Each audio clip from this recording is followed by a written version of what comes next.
This lab we're doing a titration of KHP and NaOH. To do this, you first must dissolve about 40 to 50 milligrams of KHP into 50 milliliters of water.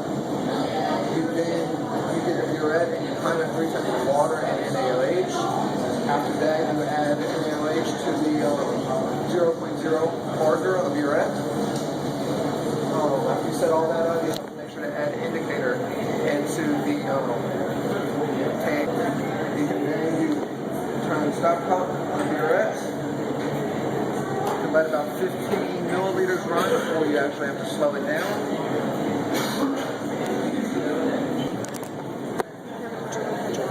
Now you do a drop by drop.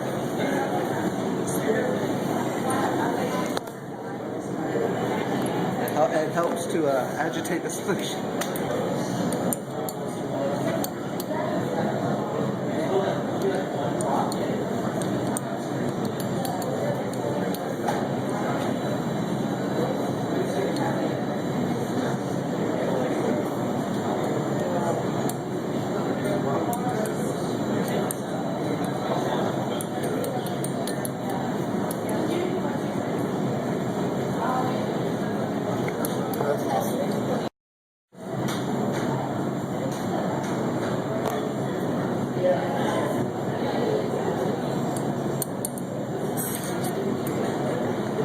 Alright, after the solution turns pink, that means you have reached your endpoint. You stop trying to titrate it.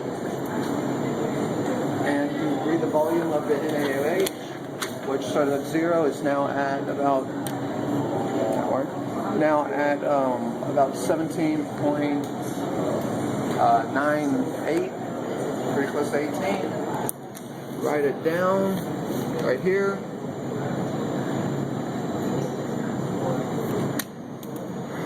Subtract the two, obviously, and you've used up 17.98 milliliters of water. It's been primed, and we're still doing the titration of the KHP and NaOH.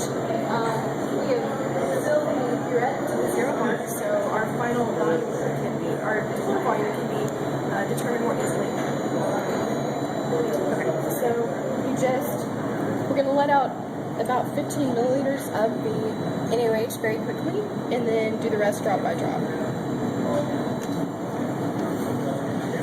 Swirling while you do it in order to distribute the NaOH evenly.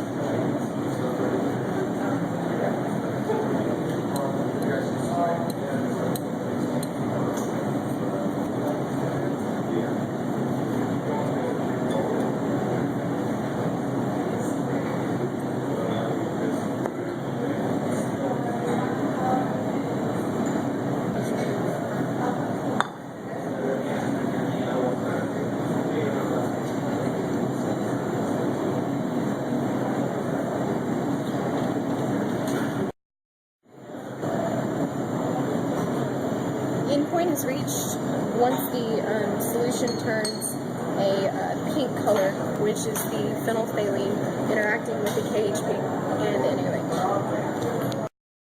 The final volume can be read at 16.6 milliliters, which needs to be recorded to the second decimal place in the notebook, so 16.60 milliliters, which turns out to be a final volume once this is subtracted to 16.60 milliliters. Now it's time to do the third titration of the NaOH and the KHP. The burette has been primed, of course, and so we're going to release about 15 milliliters of the NaOH. Oh, the initial volume is at 0.0. It's about 15.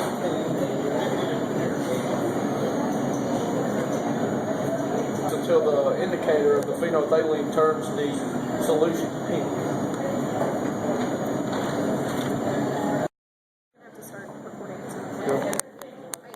A titration can actually be used to determine the concentration of an analyte in a solution, the stoichiometry of reaction, the number of electrons gained or lost in an oxidation-reduction reaction, and the solubility of products. As a curve, we take our initial volume 0.0 and we see how much NaOH came out to make the reaction occur, and we are at about 17.5 16.45 milliliters. So you record that as your final, and your total is 17.45. That's the difference. Before starting a titration, the concentration and identity of a standard solution must be known in order to determine the concentration of the analyte, which is unknown.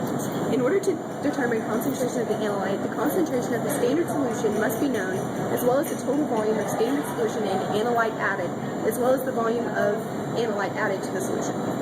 Volume is measured by subtracting the final volume from the initial volume in the burette.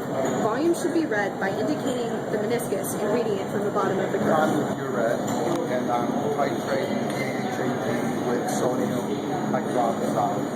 I'm going to put 15 as I stir it, waiting for it to turn pink.